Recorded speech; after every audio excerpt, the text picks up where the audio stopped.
Ladies and gentlemen, you've all heard the line, "You'll own nothing and be happy," the WEF slogan. And, some people say that that's a conspiracy theory. They don't actually mean that they'll strip you of your property rights. What they mean is, I don't know actually what they mean, because they never really explain it. But for all of you who think that that's just a hard right conspiracy theorist, that was actually a slogan on their website. So one assumes that they mean it.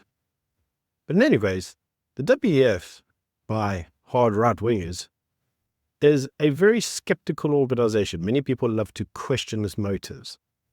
And many people would say you need to avoid the WEF at all costs, because wherever it tends to get involved, forms of tyranny generally tend to follow. Needless to say, it was Klaus Schwab's and the WHO that pushed forward certain events that occurred in 2020, which we're not allowed to talk about still on YouTube because you get demonetized, you get channels struck off, and, all the other usual things that people like to say. But needless to say, the WEF in the modern times was not well liked by many individuals. They're really not well liked, which is weird because apparently the WEF president says, and I quote, "South Africa is well placed to lead a geopolitical crisis." Article written on News 24 by Adrian Basson. Really weird. So anyway, apparently what qualifies South Africa to lead this political global crisis? Well, apparently South Africa has a vast experience of managing competition and conflict and is well placed to lead in this very complicated geopolitical situation. According to them, there's this new thing now called the multipolar world, which I will add that Russia and China push forward, not the West. So I don't know why the West is talking of it like it was their invention. In any case, South Africa is apparently very well placed to push this forward because according to them, there's this re-globalization that's occurring and that the traditional manufacture hubs would probably disappear in favor of what they call digital trade. I've got to be honest and say, right now, whilst we're experiencing load shedding, I'm not feeling the vibe of digital trade in South Africa because our internet is usually absolutely appalling and we don't have electricity on some days. Both things that you actually need for digital trade. Okay, so WEF apparently thinks that South Africa could do very well in the new emerging world order because rather than have laws of the jungle, we would have rules and regulations. Look, there's that tyranny we were talking about. Anyway, moving swiftly on. In other news today, the Jewish Council of South Africa wrote an open letter to the South African government. In it, they basically said the South African government was full of BS.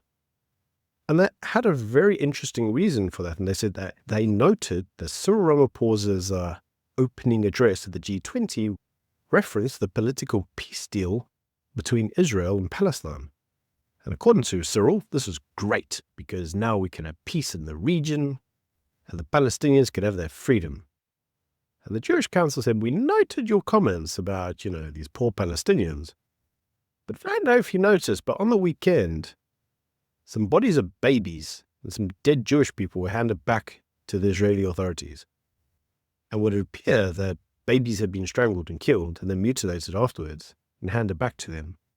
In coffins, they had slogans on them, propaganda slogans, whilst the jihadis celebrated in the background handing over dead coffins. They said, do you not want to maybe reference that as well? And just say that, it's a shame that some people from Israel's side also died. Because it currently looks like you only support Hamas. And you could have asked Hamas to have released all the hostages from their headquarters in Cape Town. That never kind of entered their thought. Instead, is this how they manage the very complicated geopolitical situation? Is this how they manage conflict? It's a good question. You can let me know what you think in the comment section below. Now, if you really want to get into some proper BS that the government seems to be getting involved in, look no further than State Capture 2.0 under Cyril Ramaphosa's watch. The new Dawn guy? Yeah, he's like doing the same thing Jacob did. Because apparently, Barbara Creasy has been told that she needs to appoint John Lamola as the current CEO of SAA. For those of you who don't remember what SAA is, it's this thing that you may have heard about from your grandparents. Used to be this national airline that South Africa had. It used to fly planes and everything. Went over to places like London. Yeah. The airplane tickets weren't that badly priced. They were actually okay. And the airlines were pretty well governed. You may not have heard from them for some time because the airline went bust, because it was mismanaged. All the funds were stolen. The entire airline just disappeared from the face of history and had to be bailed out 50,000 times over by the government. I mean, at one point in time, the government tried to sell her for a lollipop and a Coke, but even that deal fell through because of BEE requirements. Who knew? In any case, it's now back with the taxpayer. It's soon going to need more bailouts. And apparently the worst performing candidate who was put forward for the chief executive job, the worst performing candidate, the ANC's deployment committee, which was chaired by Deputy President Paul Mashatile, said that this is the guy they have to deploy and give the job to. The worst performing candidate. Yep. New dawn indeed. Talking of new dawns and complete garbage, I don't know if you guys noticed, but apparently Gordon Guano, I told you yesterday in the video, that basically he met the government ministers. They talked about the budget. They're going to work this reworked budget. Well, guess what? Yeah, the reworked budget's been rejected as unworkable. It's very interesting to note what's actually gone on in the supposed budget. Ladies and gentlemen, we just got to consider it. Because apparently, Gordon Guano had a brainstorm. So what he was going to do is he was going to chop 29 billion rand from the medium-term framework for unemployed doctors. Who needs doctors? He was going to drop 29 billion from 11,000 future teachers. I mean, who needs teachers? He's going to drop 2 billion from prison wardens. Well, that I agree with, because we never actually send anybody to prison because we're corrupt. Then he was also going to drop 13 billion from the Department of Defense. Let us not forget that we're currently in a war in Congo with lots of obese soldiers and equipment that doesn't work. You know what else we're going to get rid of? 19 billion men for PROSA. Who needs a railway station? You know what was in there? 53 billion rand for unions. Yep, 53 billion rand for unions. You know what else was there? 2.6 trillion rand for servicing debt. You know what else was in the budget? A lot of money for grants. Grants stay. Union budget stay. Paying public wage increases stay.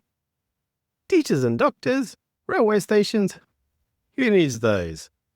Yeah, apparently anyway, this budget isn't passing either. So what's going to happen now? Don't know. But there are numerous individuals speculating, things from wealth taxes to austerity budgets to all sorts of other rubbish. Ladies and gentlemen, I have to tell you, the honest answer is no one knows. I mean, it's all just speculation, right? You can always say, okay, well, VAT increase didn't work, so, better go on to the next tax. Well, that didn't work, so it's got to be a wealth tax. Like, you can speculate all you want, but we don't know. I suspect that at some point in time, we're just probably going to land up with a 1% VAT increase and cutting some of these budgets, but not all of them. That's what I think anyway. But who knows? We'll wait and see. But I find it ironic that we don't have any money because we keep adopting a lot of policies that just chase investment away, chase the whiteys away, chase anybody that wants to develop anything away. But don't worry, South Africa is primed to push forward competition. Competition in what? Unemployment? I mean, if we're trying to win the unemployment race, I think we pretty much won, didn't we? Yes, sometimes you read these things and you just think like, these people are retarded. Anyway, that's just my view. Let me know what you think in the comment section below. Until tomorrow, bye.